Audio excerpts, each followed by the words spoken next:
I have a friend named Monty Roberts who owns a horse ranch in San Ysidro.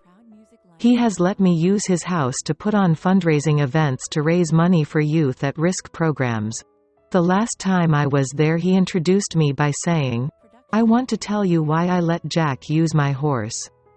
It all goes back to a story about a young man who was the son of an itinerant horse trainer who would go from stable to stable, racetrack to racetrack, farm to farm and ranch to ranch, training horses. As a result, the boy's high school career was continually interrupted.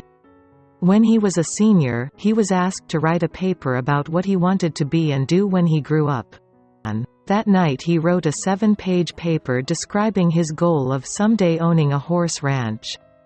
He wrote about his dream in great detail, and he even drew a diagram of a 200-acre ranch, showing the location of all the buildings, the stables and the track. Then he drew a detailed floor plan for a 4,000-square-foot house that would sit on a 200-acre dream ranch. He put a great deal of his heart into the project, and the next day he handed it in to his teacher. 2 days later he received his paper back. On the front page was a large red F with a note that read, "See me after class."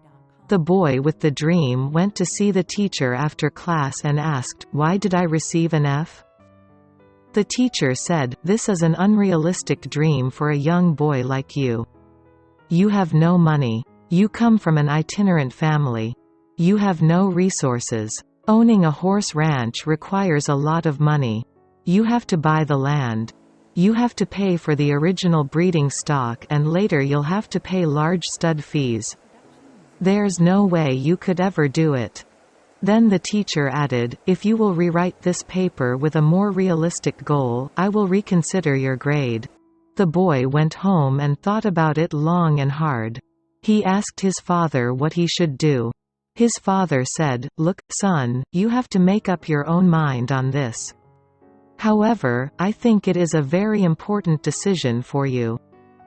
Finally, after sitting with it for a week, the boy turned in the same paper, making no changes at all. He stated, "You can keep the F and I'll keep my dream." Monty then turned to the assembled group and said, "I tell you this story because you are sitting in my 4,000-square-foot house in the middle of my 200-acre horse ranch. I still have that school paper framed over the fireplace."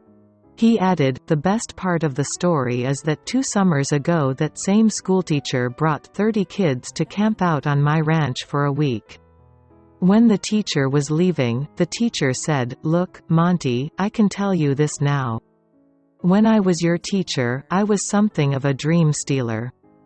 During those years I stole a lot of kids' dreams. Fortunately you had enough gumption not to give up on yours. Don't let anyone steal your dreams. Follow your heart, no matter what.'" If you like this story, then please subscribe to our channel, so that you can get more motivational stories like this.